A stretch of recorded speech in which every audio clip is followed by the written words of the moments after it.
क्या स्टेप लिए हैं छात्रों के लिए अभी इस दौरान और क्या योजनाएं हैं आपके पास? देखिए, जो नेशनल लॉकडाउन चल रहा है उसके दौरान यूजीसी ने बहुत सारे इनिशिएटिव्स लिए हैं और ये इनिशिएटिव्स एक तो सभी विश्वविद्यालयों और महाविद्यालयों के लिए हैं, शिक्षण संस्थानों के लिए हैं। इनमें से कुछ जो इनिशिएटिव्स हैं वो शिक्षकों के लिए हैं और कुछ जो हैं वो विद्यार्थी केंद्रित हैं। और जैसा कि कहा गया है कि कुल मिलाकर के विश्वविद्यालय महाविद्यालय जो है विद्यार्थियों के लिए होते हैं, तो पूरी की पूरी जो इनिशिएटिव्स हैं कहीं न कहीं वो जाकर के वो विद्यार्थियों के हित को ध्यान में रख करके ही लिए गए हैं। जैसे मैं बताऊं कि सबसे पहला तो ये है कि इस दौरान विद्यार्थी और शिक्षक करें क्या। तो इसलिए सबसे पहले तो हमने एक एडवाइजरी जारी की और जिसमें कि हमारे एमएचआरडी के और यूजीसी के जितने ई इनिशिएटिव्स हैं, ऑनलाइन लर्निंग के कंटेंट्स हैं, उसके बारे में उनको जानकारी दी गई कि ये एमएचआरडी के द्वारा और यूजीसी और इसकी जो दूसरी संस्थाएं हैं, चाहे वो सीईसी हो चाहे वो इन्फ्लिमनेट हो, इनके द्वारा क्या क्या किया जा रहा है और ये सब उसके लिंक्स हैं जिसमें कि विद्यार्थी और शिक्षक देख सकते हैं।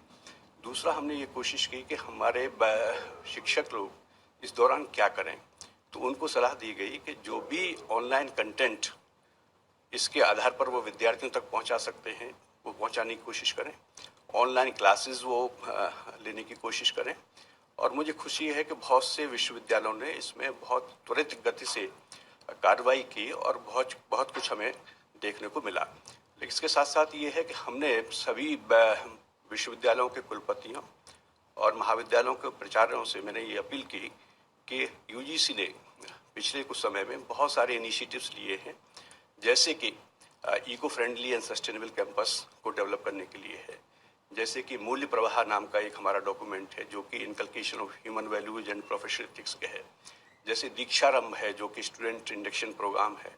इसके साथ साथ एक गुरुदक्षता हमारा डॉक्यूमेंट है, कार्यक्रम है जो कि फैकल्टी इंडक्शन प्रोग्राम है। ये सब विकसित किए हुए, तो उनको हमने सलाह दी कि इनके आधार पर ये सभी डॉक्यूमेंट्स हमारे उपलब्ध हैं हमारी वेबसाइट्स के ऊपर।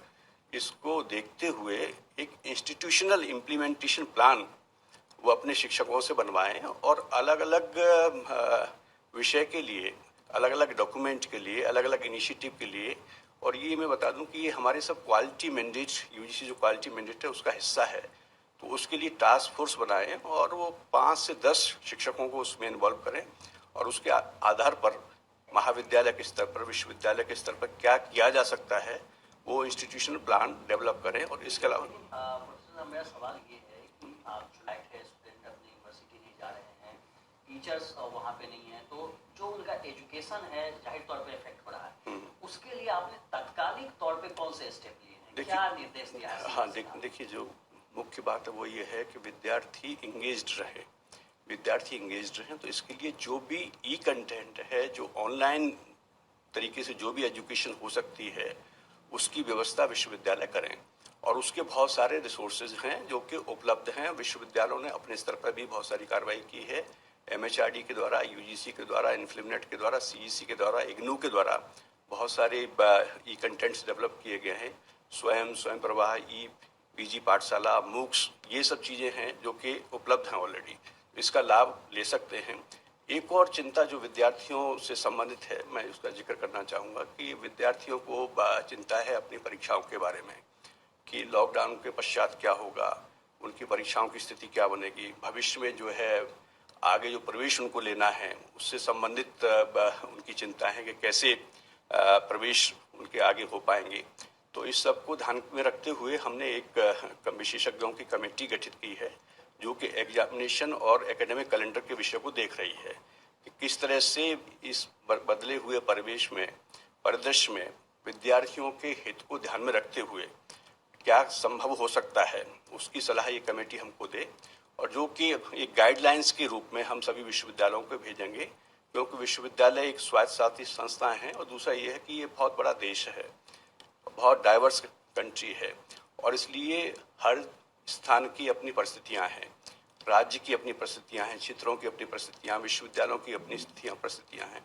तो उसको ध्यान में रखते एक ब्रॉडर गाइडलाइंस हम देंगे एकेडमिक कैलेंडर के बारे में, जिसके आधार पर कि वो परीक्षा ले सकते हैं। जो विश्वविद्यालय जहाँ जहाँ संभव है जहाँ जहाँ संभव है वो ऑनलाइन परीक्षाओं के बारे में भी सोच सकते हैं, कुछ और तरीके ईजाद कर सकते हैं। मुझे खुशी है कि बहुत से विश्वविद्यालय इस दिशा में कार्य भी करना शुरू कर दिए हैं और कुछ रिस्पॉन्सेज भी हमको आ रहे हैं। तो कमेटी जो आपने सेटअप किया है इसको कितने दिनों में, और उसके आधार पर कुछ निर्णय लेकर के, जो एक प्रक्रिया है निर्णय की, वो लेकर के हम मंत्रालय की सहमति के पश्चात उसको सभी विश्वविद्यालयों को उपलब्ध कराएंगे। इसके अतिरिक्त एक और हमने समिति बनाई है और वो है प्रमोशन ऑफ ऑनलाइन, क्योंकि हम देख रहे हैं कि ये जो समय है और इसके पश्चात भी बहुत आवश्यक है। एक तो हमारा ग्रॉस एनरोलमेंट रेशियो बढ़ाने के लिए हायर एजुकेशन में, और उसके अलावा इन सभी स्थितियों को ध्यान में रखते हुए जो कि कोविड-19 पैंडेमिक से उपजी है, तो ऑनलाइन कंटेंट्स हमारा ज़्यादा से ज़्यादा हो। तो एक कमेटी हमने उसके लिए भी बनाई है, वो हमें सुझाव देगी कि कैसे ऑनलाइन एजुकेशन को और अधिक बढ़ावा दिया जा सके। इसके अतिरिक्त हमने ये भी कोशिश की है कि हमारे विद्यार्थियों का मनोबल बढ़ा रहे, हमारे विद्यार्थियों का जो मेंटल हेल्थ है और जो इमोशनल वेलबींग है वो भी अच्छी बनी रहे। तो उसके लिए भी हम लोगों ने एडवाइजरीज विश्वविद्यालयों को जारी की है और उनसे कहा है कि स्टूडेंट हेल्पलाइन वो लोग डेवलप करें, एक्सपर्ट्स की सुविधा भी उपलब्ध कराएं विद्यार्थियों के लिए। तो एक मानसिक रूप से स्वस्थ रहे, शारीरिक रूप से विद्यार्थी स्वस्थ रहे, इसकी भी चिंता हमारे विश्वविद्यालय अनुदान आयोग के द्वारा MHRD के सानिध्य में की गई है। और इसके अलावा मैं ये भी बताना चाहूँगा कि हमारे जैसे आरोग्य सेतु है, आरोग्य सेतु के लिए भी हमने अपील की है सभी विश्वविद्यालयों महाविद्यालयों से कि वो अपने शिक्षकों को, विद्यार्थियों को और पेरेंट्स को, समाज को पूरा जागृत करें इस दिशा में और सबको प्रेरित करें उसको अपलोड करने के लिए अपने अपने मोबाइल्स पे। इसके अतिरिक्त अभी हमारे माननीय मंत्री जी, जो कि मानव संसाधन विकास मंत्री श्री रमेश पोखरियाल जी निशंक हैं, उन्होंने बहुत सारे इनिशिएटिव्स लिए हैं।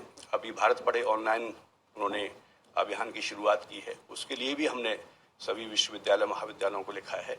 तो UGC पूरी अपनी जिम्मेदारी को समझते हुए अपने शिक्षकों के लिए, अपने विद्यार्थियों के लिए, अपने शिक्षण संस्थाओं के लिए जो भी इस समय तात्कालिक रूप से और आगे दीर्घकालिक रूप से आवश्यक है वह करने की दिशा में तत्पर है। और इसके अतिरिक्त भी जहाँ से भी, जिस विश्वविद्यालय से, महाविद्यालय से या शिक्षकों से, विद्यार्थियों से जहाँ भी आवश्यक कुछ मार्गदर्शन की अपेक्षा की जाती है वह हम त्वरित प्रदान करने की कोशिश करते हैं।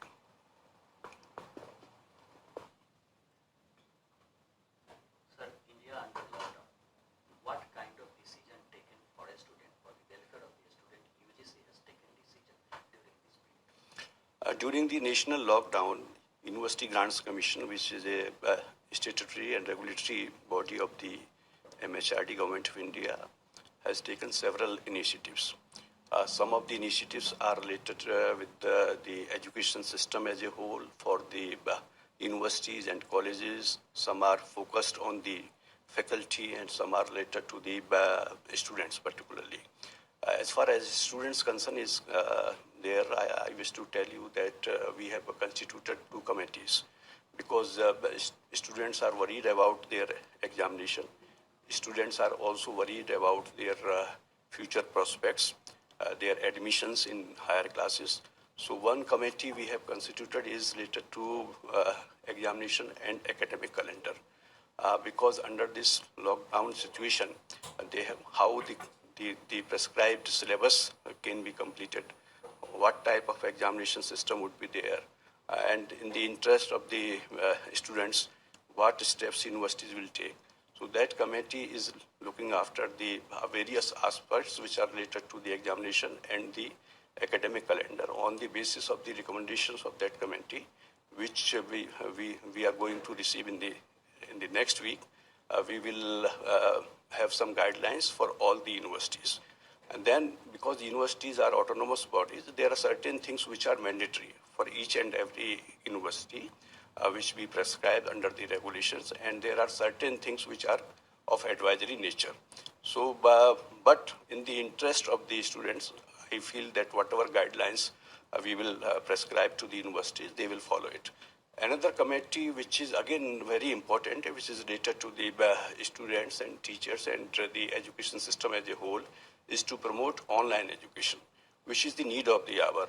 Because we have to maintain social distancing, and in schools, the colleges and the universities are closed nowadays, and therefore online education and e-learning is the only way out. So for that, in pursuance with the campaign of the MHRD, launched by the Honorable MHRD Minister, our Shri Ramesh Pokhriyal Nishank, this Bharat Padhe online campaign, we have also appealed to all the universities and colleges to follow it and also to participate in it and also contribute in the promotion of the online. The committee constituted for this purpose is to dwell with the various aspects for online learning, also developing of the e-contents, also pooling of the various e-resources which are available there, whether they have been developed by the MHRD or developed by the UGC or the CEC, InfilmNet, IGNOU, or any other organization. Our effort would be that they should be pooled at one place, and each and every student or teachers or whosoever is interested can have a look on that, and that would be available at one place.